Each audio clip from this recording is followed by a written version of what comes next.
ఆ శౌచము లేకపోతే ఆలోచన నిలబడదు. మనసు సూక్ష్మ శరీరం, అది నిలబడాలంటే ఆచమనం ఉండాలి. అందుకే ఆచమనం పూజ ప్రారంభంలోనే కాదు, ఒక రోజు మొత్తం మీద ఎన్ని మార్లో ఆచమనం చేస్తారు. ఆఖరికి లఘుశంక తీర్చుకున్నా ఆచమనం చేయమని శాస్త్రం.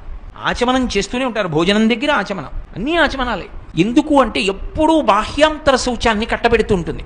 ఆచమనము అని నీళ్ళని తీసుకుంటాం. అలా ఎన్ని నీళ్లు తీసుకోవాలి, చెయ్యి ఎలా ఉండాలి, దీని గురించి మనకి శాస్త్రం చెప్పింది. పూజ ప్రారంభం చేసే ముందు నీళ్లు పుచ్చుకునేటప్పుడు ముందు చేతిని గోకర్ణం యొక్క ముద్రలోకి మార్చాలి. గోకర్ణం యొక్క ముద్ర అంటే చేతిని ఇలా పెట్టి ఈ బొటనవేలు వెళ్లి మధ్యలో ఉండేటటువంటి పొడుగు వేలు యొక్క ప్రారంభ స్థానాన్ని తాకాలి, అంటే ఇలా పడాలి. దీని మీద చూపుడు వేలు వంగాలి, అంటే ఇలా వంగాలి. ఇప్పుడు ఇది గోకర్ణాకృతి అంటారు. ఈ గోకర్ణాకృతి యందు ఏం చేస్తారంటే, ఇందులో మినపగింజ పెడితే ఆ మినపగింజ మునగడానికి ఎన్ని నీళ్లు పోస్తావో అన్ని నీళ్లే పొయ్యాలి తప్ప అంతకన్నా ఎక్కువ నీళ్లు పోయకూడదు. పోసి ఈ కింది పెదివిని, ఈ అమృత మార్గము అంటారు దీన్ని, ఈ అమృత మార్గమునందు ఈ కింది పెదివిని చేరుస్తారు. లోపలికి జుర్రుకున్న శబ్దం రాకూడదు. ఆచమనం చేస్తే అనకూడదు. చప్పుడు చెయ్యకుండా పుచ్చుకోవాలి. ఆచమనం చేసేటప్పుడు ప్రధాన నియమం ఏది అంటే, పృష్ఠభాగము పీటని కానీ నేలని కానీ తాకకూడదు, గాలిలో ఉండాలి. అంటే కూర్చుని ఆచమనం చేయడం శాస్త్ర విరుద్ధమైన ఆచమనం. అసలు పృష్ఠభాగం తగలకూడదు. మీరు ఎప్పుడైనా కామకోటి పీఠాధిపత్యం వహించిన మహాస్వామి ఆచమనం చేసేటటువంటి విధానాన్ని చూడండి చిత్రపటాల్లో, అయితే ఆ చలన దృశ్యంగా చూపించే దాంట్లో చూడండి.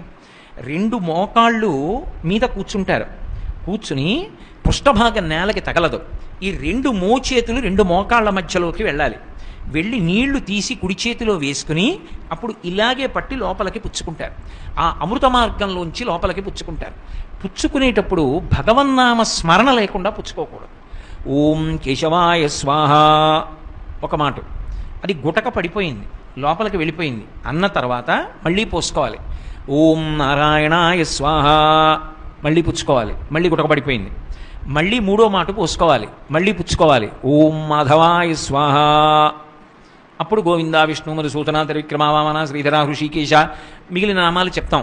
ఎందుకు అలా అసలు ఆచమనం? ప్రధాన కారణం స్థూల సూక్ష్మ కారణ శరీరముల యందు ఉండేటటువంటి ఉద్రేకములను అలా పుచ్చుకుంటే చల్లారి అవి చల్లబడి శాంతితో ఏ విషయం గురించి మీరు ధ్యానం చేస్తున్నారో, ఆలోచన చేస్తున్నారో అది చెయ్యడానికి కావలసినటువంటి బాహ్య ఆంతర శౌచమునిస్తుంది.